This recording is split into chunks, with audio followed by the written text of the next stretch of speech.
Hey, thanks for joining me. So in this video, I'm going to do something that I haven't done before, which is make an action movie short. I've always wanted to try this, but I didn't quite know how to put it together. But thanks to my friend Stephen Rennie, who's a fight coordinator in Hollywood, and ZHIYUN, who are willing to sponsor me for the gear in this video, I was able to finally do it. So we made a little movie. I'm going to show you the short film first, and then afterwards we'll get into the behind the scenes and how it was all done. Okay, let's roll the film.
You okay? I'm sorry. You okay? I'm sorry.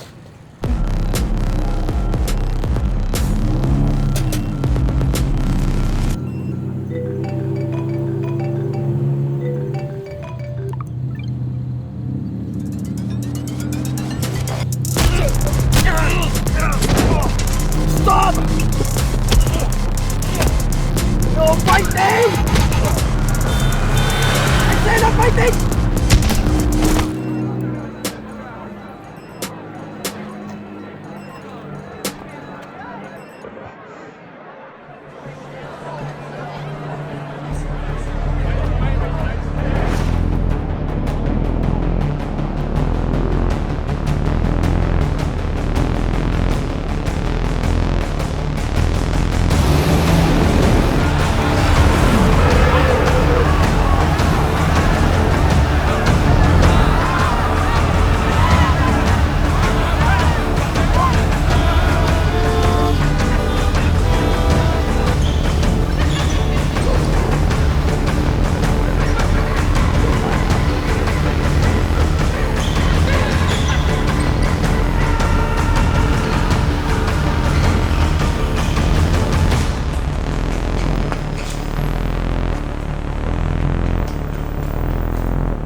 Hope you enjoyed the short film. Now I'm going to go in depth into how we made it. So I came up with a really open-ended concept. It's just people get a notification on their phone and then they attack Jackie. And within that framework, I was able to basically incorporate anybody who was available to shoot with us, any location that we were available to shoot at, and just somehow work it into the story. Okay, now let's get into the production of the film, starting with this first shot of Jackie. So this was done with the ZHIYUN Weeble 3S gimbal on a monopod so that I could get extra height. All I did was put my Viltrox 16mm f1.8 lens, I'll talk more about that later. I put that on my Sony a7S III camera, and I put the gimbal on the monopod, and then I raised it way above my head and walked straight toward Jackie as he walked in the direction of the camera. This is opposing motion, so as he was walking toward me, I was walking toward him, which creates an extra feeling of movement in the shot.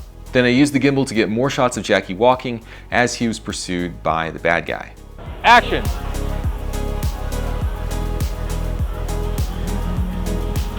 Then for this opening shot of the bad guy, we used the ZHIYUN Molus X100 light, which is an extremely portable 100-watt COB light, and we flashed it across the scene as if it was the headlights of passing cars. This is a bicolor light, so we were able to tune the color to look a lot colder than the rest of the ambience, which helps to sell that headlight effect. And for these establishing shots of the other bad guy, Mr. USA Jacket, we used the ZHIYUN 5-Ray FR100C. Is this a bad guy color? Which is 100 watts. It's an LED tube light, and you can change the color as well as the color temperature. Slow, slow, pushing in faster, 3, 2, 1, and stopping. So you can basically create any color of light that you want with this. And having two of them allows me to create opposing colors of light. So one of the lights was used to enhance the redness of the light on his face because he answers the phone, his phone is red, and then his face turns red. And then to create a cooling, contrasting light behind him, we use the other light set to the color cyan. Then we did the first fight. So even though this is a really short fight, it still took quite a while to coordinate because we shot it as an orbiting gimbal shot. So the gimbal was going around the fight, which makes it a lot harder to coordinate. And to explain why, I'm going to talk a little bit about the concept of stacking. Stacking is a term in fight choreography that means using the camera's angle to hide a fake hit. They're just throwing a punch several feet away from the other performer, and because the camera is over somebody's shoulder, the person's body hides the distance between the two performers, and as long as the reaction is appropriate, it looks like the punch connects with the other person. That's a basic Hollywood trick that's been used for probably 100 years now. The problem with stacking is that it doesn't work as well when the camera is moving around the subject, because then that perfect angle where the two people are aligned keeps moving. So what Steven did was he coordinated a fight that would look good even if the camera wasn't at any particular angle at any particular time. You basically have to coordinate a real fight that doesn't require stacking. They were actually making contact, which is a lot more dangerous, and you should only do it if you're a seasoned stunt performer. So it took about an hour to rehearse and another hour to shoot just for these two quick shots. 3, 2, 1, boom!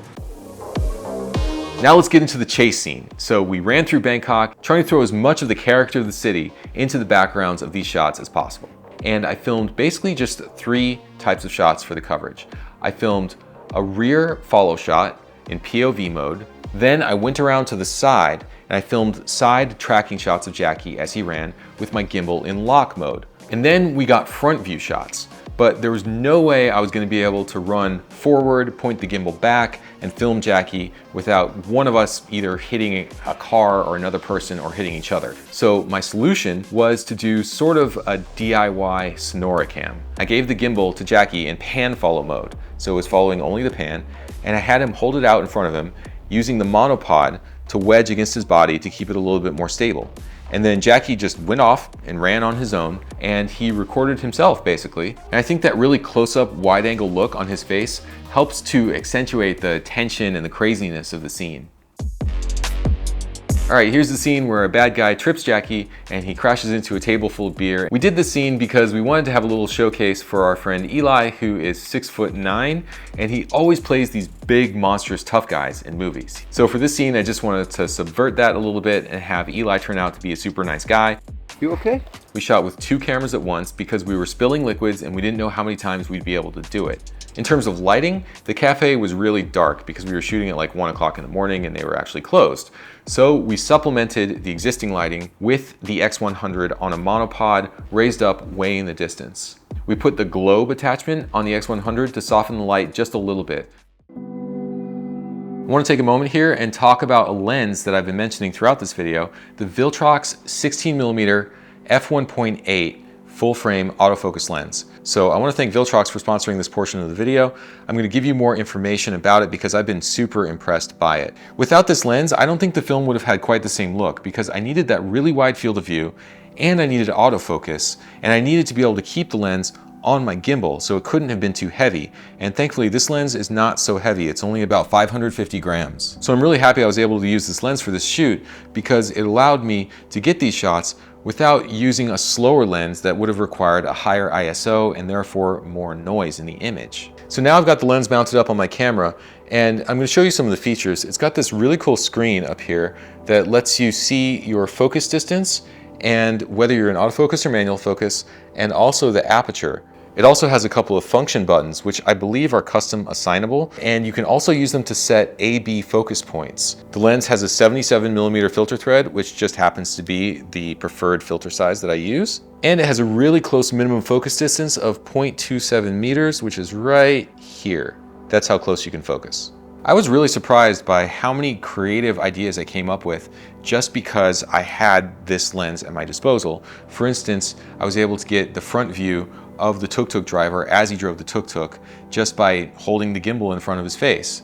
Or even this wide shot of the fight scene on the elevated walkways. I was able to keep the ISO low thanks to the f1.8 aperture, which gave me more dynamic range to work with, so you get to see more detail of the city in the background. So if you want to find out more about this Viltrox 16mm f1.8 lens, there will be a link in the description of this video, so go ahead and check that out. Otherwise, let's move on with the breakdown. The next scene we filmed was a tuk-tuk fight, and surprise, surprise, it is really hard to film a fight on a tuk-tuk because there's basically no space to put the camera. The first shot you see here was once again done on that 16mm lens on the gimbal, and the gimbal was in lock mode. And I leaned my whole body back to move the camera through the tuk-tuk. After that, I wanted an intense fight between Jackie and the drunk passed out guy who wakes up. The shooting for the actual fighting was split between Steven and me. So I filmed the front view where the camera leans out the side of the tuk-tuk as Jackie's falling out. And then Steven took over and he did his ultra precise whip pans with the guys as they were fighting. He likes to whip the camera precisely with the choreography so that you follow exactly what's going on as if you're in there in the fight with them. And the hardest shot out of all these was the front view of the driver because I didn't want to try to do a hard mount, which is where you physically mount the camera to the tuk-tuk, because we didn't quite have the right grip equipment and it would have taken too long to configure it. I ended up holding the gimbal in front of the driver as he was driving and bracing myself, holding on to wherever I could. Of course, on a real movie, they would have used a better mounting system, but this was the quick and dirty way just to get it done. For this shot here, Jackie really fell out of the tuk-tuk and he really fell onto his back, and Steven shot it to make sure that we got the shot right and we didn't have to do it again. So that's another reason why it was really great having a pro like him on this shoot. The blue light that you see on Jackie's face is coming from 2 5-ray FR100Cs placed in the shop next to him. Okay, on to the Khao San Road scene. So if you've ever been to Bangkok, you know that Khao San Road is a crazy party street that goes really late at night. I wanted the feeling of what it's really like to be out at night in Bangkok on a weekend. So what I did was I mounted my Viltrox 50mm f1.8 lens on the camera on the gimbal still, and I put my gimbal in lock mode, and then I tracked next to Jackie, walking next to him. Now this may look like a simple shot when you view the final product, but the shooting of it was actually really tough because there wasn't a clear space for me to walk through at the appropriate distance. So in order to keep him properly framed, I had to keep up with him walking sideways through the narrow gap in the tables and also avoiding any stray people who happened to walk through the path at the same time. To keep him in focus here, I had my camera preset manual focus at the point where Jackie would probably be walking for most of the shot. And after that, we got these shots where the camera was in front of Jackie. In order to light Jackie consistently throughout these shots, I had him hold an FR100C just below the frame line. And I changed the color of the light in different shots so it looked like Jackie was passing through different areas.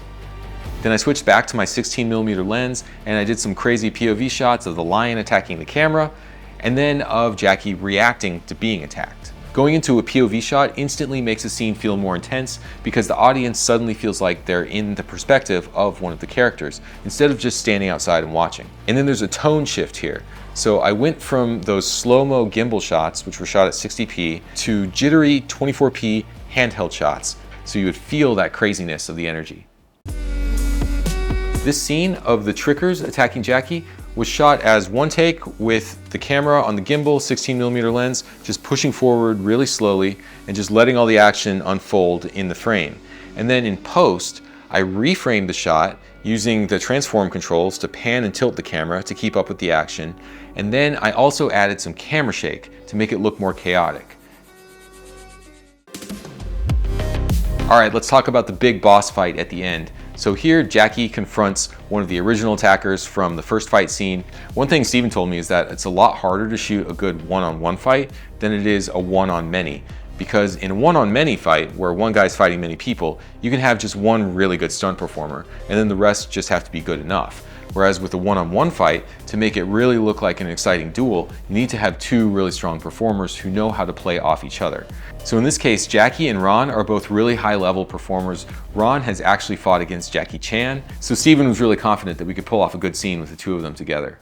We start with this opening shot. I shot that in POV mode on my gimbal with the 50mm lens. So there's an old school trick here where Jackie, after walking around the corner, threw himself back out, which of course is much safer than having Ron throw him. That was Steven's idea, and I think it was a clever way to reintroduce the big bad guy into our scene. Now, I didn't want this fight to feel superhuman. I didn't want it to feel like these guys could take infinite hits and just keep going and going and going. Because in this movie, Jackie's character is not invincible. So I told Steven I wanted the fight choreography to reflect the fact that Ron is bigger, Ron's stronger. So for instance, at the beginning of the fight, Jackie gets a few hits in, but then immediately he gets headbutted and knocked back into a railing. This part of the fight was once again shot by Steven because I knew I needed that precision handheld work to make it all make visual sense. For this roundhouse kick shot, I changed the camera to 60p and I filmed overhead, standing on a railing, holding the camera as high as I could above me. I felt like we needed that top-down angle to clearly see what was going on.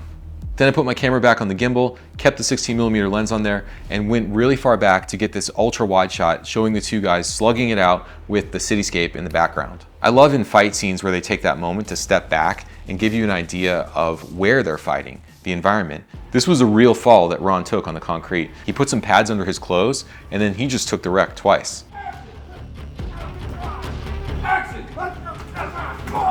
From what they told me, as a stunt performer, you just get used to it. You learn how to take the pain and what kind of pain is acceptable and you'll recover from, and what kind of pain means that you injured yourself. So you basically just learn to fall the right way.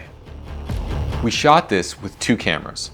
One on a 24mm lens getting a wider shot, and the other one with a 50mm lens at ground level, catching Ron's reaction as he smashes against the floor. Another great thing about working with real stuntmen is that they can accurately hit the same spot over and over as they take their wrecks. So Ron pointed to a spot on the ground where he would fall. I pre-focused there, and then he hit that spot twice because we did 2 takes of the fall. And then I came up with this little moment here where Jackie is like seeing if Ron is down and then reacting like, oh my God, once Ron starts getting up. I just thought it needed a little bit of a comedy moment there. And then there's a little bit more fighting here, shot with a 24mm lens handheld, ending in Ron's signature sidekick, pinning Jackie up against the wall. Throughout Ron's career, he's been known for his sidekicks, so I wanted to pay a little homage to that at the end of the fight. So I want to thank everybody who came out to help making this film, and I especially want to thank Steven Rennie for coming out because he has worked on much bigger productions than this, and I'm just honored that he wanted to make a little short film with me. And of course, thanks to ZHIYUN for sponsoring the video. So hope you enjoyed it. Please click like, subscribe, and that notification bell, and I'll see you in the next one.